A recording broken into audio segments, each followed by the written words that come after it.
ఇది ఇప్పుడే లైవ్ లో జరుగుతా ఉంది. రేషన్ మేనేజర్ గా కళ్యాణ్ చేయలేదనేసి కళ్యాణ్ రేషన్ మేనేజర్ గా చేయాలి చేయాలి చేయాలి చేయాలి అంటూ ఓటింగ్ పెట్టింది తనుజ. ఇంకా అందరూ చేయాలి చేయాలి చేయాలి చేయాలి అంటున్నారు. ఇంకా కళ్యాణ్ ఉండేసి నేను రేషన్ మేనేజర్ అయితే కెప్టెన్ ఎవరుంటారో వాళ్ళకైతే బాగా తిట్లు పడతాయి, నా వల్ల కాదు నేను చేయను అంటే దానికి డిమాండ్ ఉండేసి కెప్టెన్కి ఎందుకు పడతాయి, నీకే తిట్లు పడతాయి, నువ్వు చేయాలా రేషన్ మేనేజర్ గా అని చెప్పన్నారు. ఇంకా ఇమ్ముని అడుగుతుంటే కూడా చేయాలి చేయాలని చెప్పన్నారు. సంజన గారు ఉండేసి వద్దన్నారు.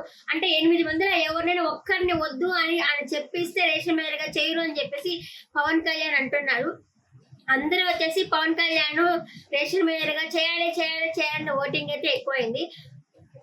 మళ్ళీ సుమన్ అన్న బన్నీ అన్న మాట్లాడుకుంటా ఉన్నారు. ఏమంటే సుమన్ అన్న చెప్తున్నారు ఎవరెవరు 2 రీతు సేవ్ అయిపోయింది, ఆ డిమాండ్ కూడా సేవ్ అయిపోతారు, సంజన గారు కూడా సేవ్ అయిపోతారు, ఎట్టకేలికి అంటే ఓ దివ్యాకే పడుతుందా అంటే అవును దివ్యాకే ఈ వారం డేంజర్ లాగా ఉంది అని వాళ్ళిద్దరు మాట్లాడుకుంటున్నారు.